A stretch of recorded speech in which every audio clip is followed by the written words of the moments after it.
in Huawei.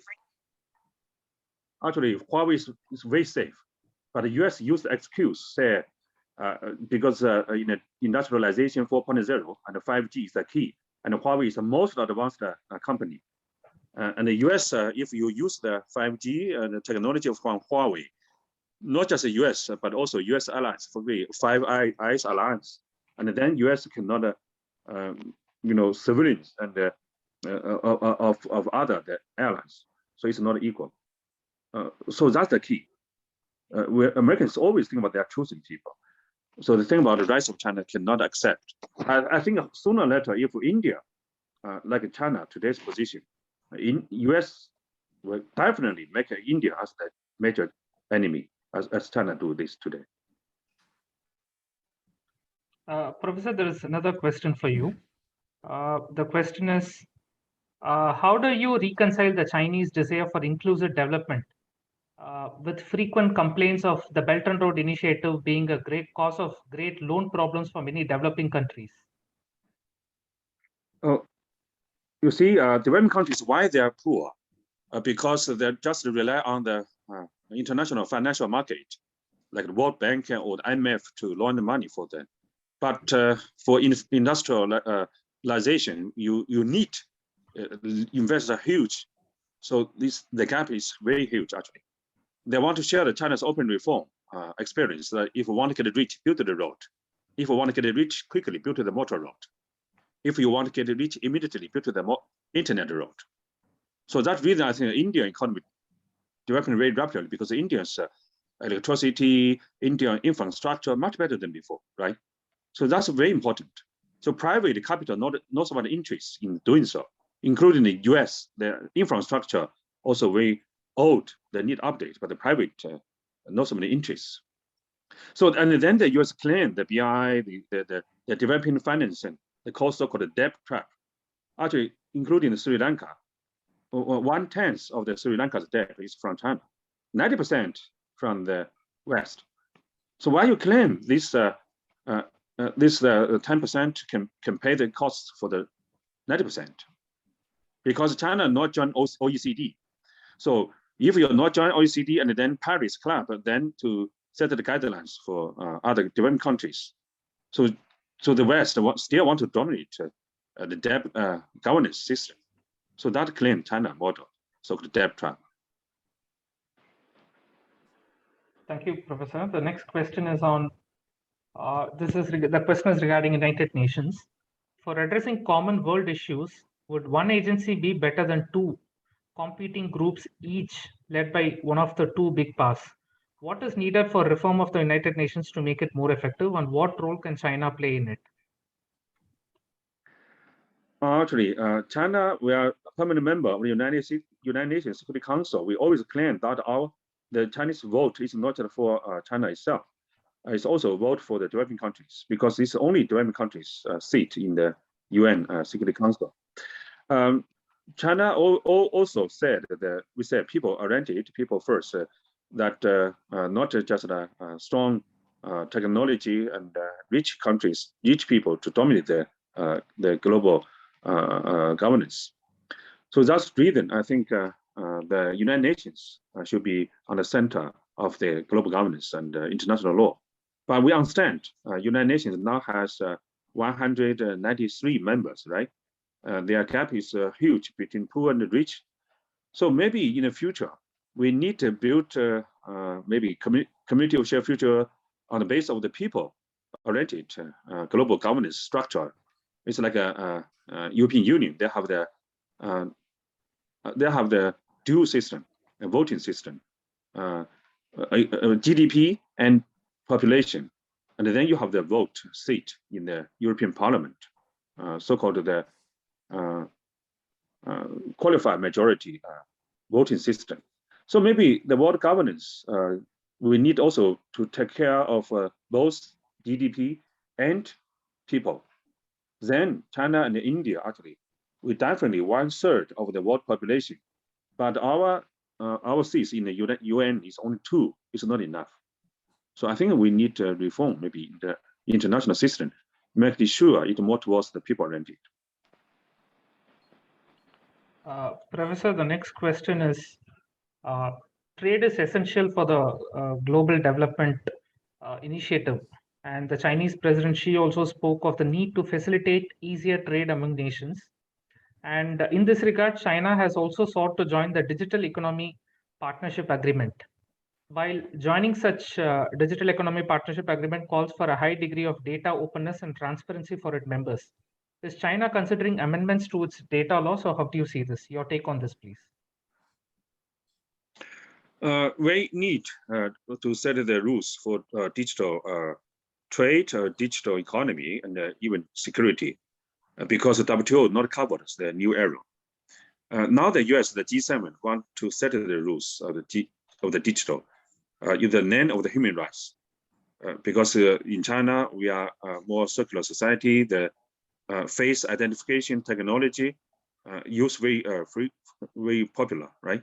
And the US said this is a so-called human rights problem in Xinjiang. Actually, Xinjiang is very safe in the past 6 years, zero terrorist attack, because we use this kind of technology. So actually, it's not about human rights. It's about a comparative advantage. It's about the rules, so-called rule-based. So US still want to set the rules for the world, but unfortunately, China has 1 billion netizens, more than even. It's the Western netizens combined together. So the West cannot dominate that kind of rule setting. So they're very worried about China and India and other BRICS can jointly set the rules. So US strategy, my understanding is very clear. They want to decouple with China and then recouple with India. They think about rebuild India to replace China as the world factory. And also for digital, because the Indian population is growing very rapidly and very young, very talented, mathematics zero, we learn from India, right? So the US, they need to build a new China, that's India. It's like 30 and 40 years ago of China, serves for the US. During that time, made in China, consumer in the US, later so-called G2, Tin America. Now they think about China challenging the US leadership. And then they want to plan the game again. So put India as the previous China. So let the India to serve to the US financial hegemony power. So we understand this. And then use the excuse of the China-India territory dispute or the rival in the leadership, in the Asia integration, whatever. And as I mentioned, about the multi-government also, they need to maybe to this chance to use of the US support for the industrialization of India, and even maybe decouple with China, like so many software systems like WeChat, WhatsApp, Tencent we cannot use in India, right? So that's like that kind of the game. Professor, speaking of Xinjiang, the Global Security Initiative is promoted by China, where Xi mentions, terrorism as a security issue. To quote President Xi, where he spoke at the Boao Forum, he says, "We humanity are living in an indivisible security community." But the public perception in India is that China sees its experience with terrorism in Xinjiang different from similar terrorism in the Indian state of Jammu and Kashmir.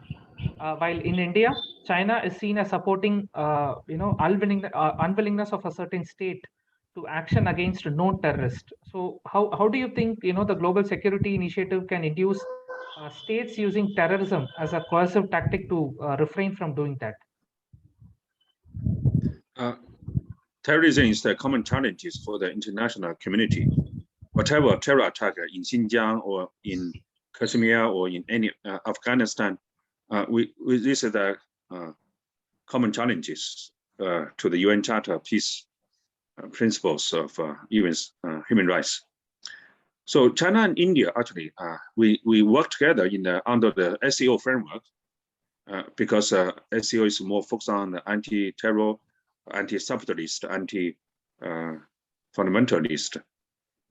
So because China and India are the biggest neighborhood for each other, and also have the strong cultural linkage.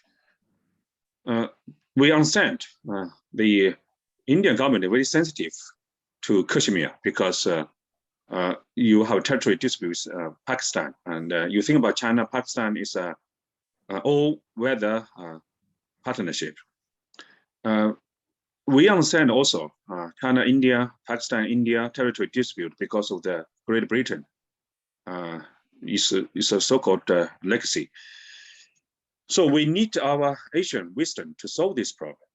Otherwise, it's unsustainable for us. So one proposal is a China-Pakistan economic corridor extend to cover not just Afghanistan, but also India, to be so-called China, South Asia economic corridor. So talks many years ago, but because of recent years of the bad relations of the China and India, so this actually freezed or even postponed. But in the future, I think it's still a very important choice. Otherwise, not just Afghanistan, but also Kashmir cannot be stable without the full cooperation among all the neighbors in this area. Thank you, Professor. Speaking of terrorism again, last week in one of the United Nations, China blocked, listing Abdul Rahman Makki, who is a designated terrorist and brother-in-law of Lashkar-e-Taiba chief, and also the 2611 mastermind Hafiz Saeed. How do you see this, Professor? Sorry, this I don't not follow the detail or the recent development of the particular anti-terror campaign. I'm not an expert on that. Sorry. Okay.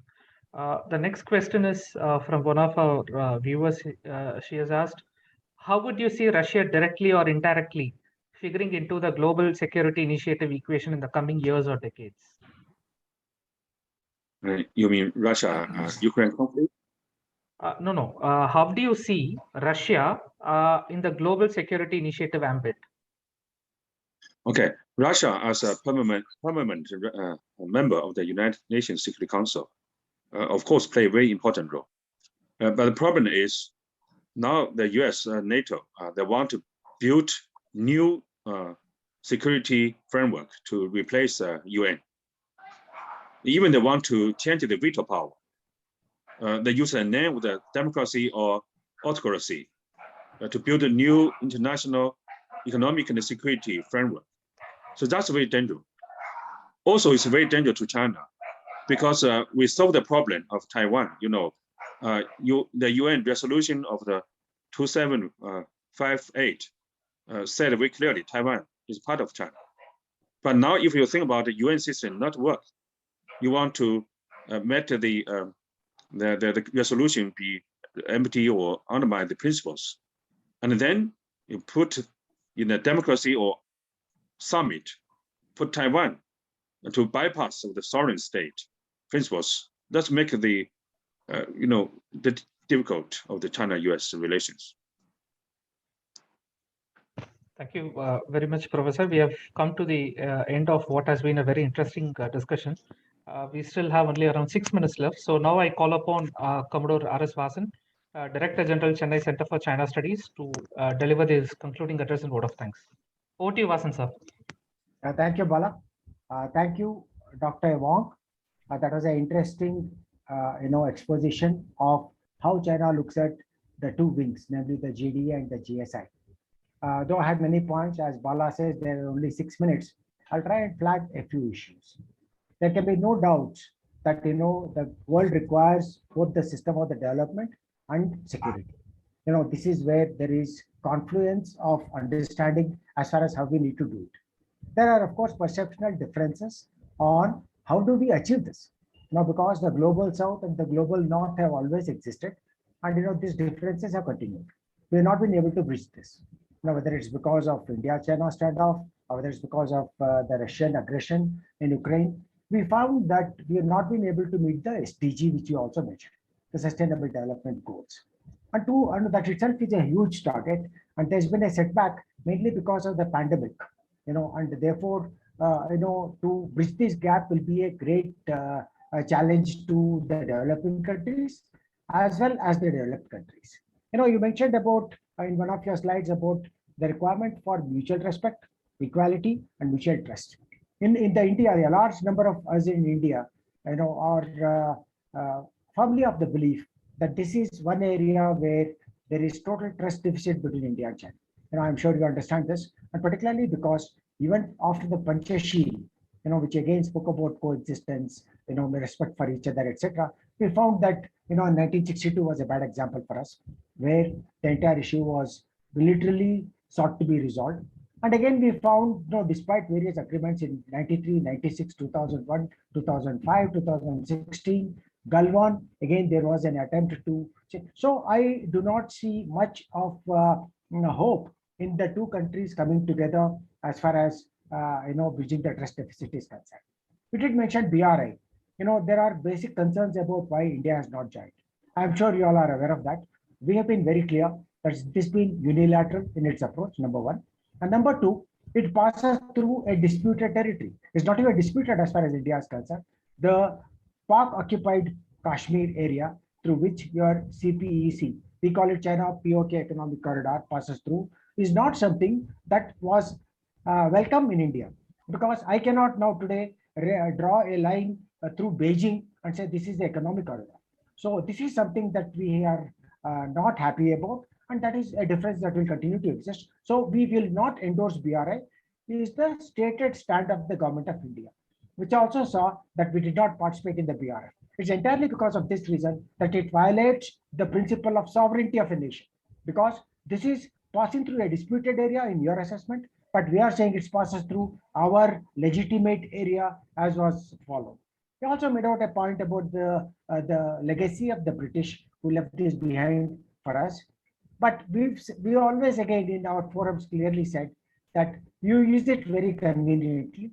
This is an academic decision. This is nothing, in a personal basis, where the McMahon line, in the case of Myanmar, when you go back to the records, has been resolved with Myanmar using the same McMahon line to which you object to as a British legacy. So there are many questions in the intent of China when it deals with India. Like Bal also brought out this example recently of the fact that, just as in the past, Azhar Masood, the prescription of Azhar Masood was stopped for, every meeting, every time it came up under the United Nations Security Council resolution 1263, I think. So China made it a point to help out Pakistan and use its veto power, which has been viewed in India as misuse of a veto power when it comes to acts of terrorism control. And the same thing is being repeated now in the case of this brother-in-law of Masood, whose there is unanimous opinion about his role and complicity. And yet, so I see that there are a lot of issues which we have not agreed with you in terms of how India and China can come together. In principle, we agree with the prescriptions that are made about the common need for GDI. After all, we all have to develop, and development cannot take part in isolation. It can only happen when there is a proper security umbrella. And so there are different definitions of umbrella. You did make a reference to the rule-based international order. You brought out the issues that are happening because of US intervention. And you also rightly brought out, is a point that is acknowledged universally, is that India today does not endorse A or B or C, whether it is US, China, or Russia. We act according to our own conscience, and that has been made very clear to say that we continue to align with our national interests. So if our national interests, allow us to work with China, we will do so. And if it does not allow us to do so, because of both the perceptions and the realities on the ground, this is a factor that will be taken into account. I think no other government has been as clear and candid in terms of expression of this view of the strategic autonomy as far as India is concerned. So the so-called non-alignment has taken firm roots, and even we have opposed USA. It's not that we are in their camp. The analysts in China acknowledge the fact. You yourself have acknowledged the fact that we are not necessarily in one camp or another. There's a way to go about, but India and China issue which is there is on the border, and for reasons which are best known to Chinese leadership, they do not want to resolve this. Otherwise, I do not see any explanation for something remaining there even after 16 rounds of military talks along the border and 24 rounds of border talks. Now, why is that this cannot be resolved? better relations. This is something that has to be done. So instead of just having proclamations of, from each other, developing in etc. on paper, we would rather see something which is happening on the ground, which unfortunately the majority of Indians perceive as not happening due to the one-sided view of China. Even you mentioned ASEAN relationships, and there it was clear that the code of conduct has taken decades to form because China does not. Again, it's in the perception of the analysts, both in India and elsewhere, that they do not want to deal with a group, which is ASEAN. They would rather resolve their issues bilaterally, and therefore, the issue of code of conduct in ASEAN, the kind of issues that are there in South China Sea, have come to the fore. And China, this of course does not come up here, about respect for international norms and behavior. You did mention about Taiwan, but the point is, as far as South China Sea is concerned, despite a permanent court of arbitration ruling, China said we don't care about this. I may be a signatory to the United Nations Conventions on the Laws of the Seas, but I have also ratified it. But I will. A lot of issues on which China and India do not agree, but we would like to continue to keep tensions alive, which is why, as the first opening talk on the GDI GSN, on which we are going to have many more initiatives, we requested you to come here, and it at least told us how China perceives the issue of GDI and GSN, what is the vision of China in terms of achieving the Sustainable Development Goals 2030, which have had a setback. So it's better that we continue to keep talking to each other so that we understand what each other's dilemmas are and what each other's perceptions are, and that is the only way to move forward to see that we but the largest democracy and the most populous country in the world, which has shown the world in many areas. I acknowledge, analysts acknowledge that China has shown how some of these can be achieved. There is that resolute purpose in 30 how they seconds thought more, about sir. some of this, and it is something that has. Yeah, all right. So all that remains for me is to thank Dr. Wang, who will be in touch with you. I know because of time constraints we cannot get into dialogue, but thank you so much, and I must thank all of you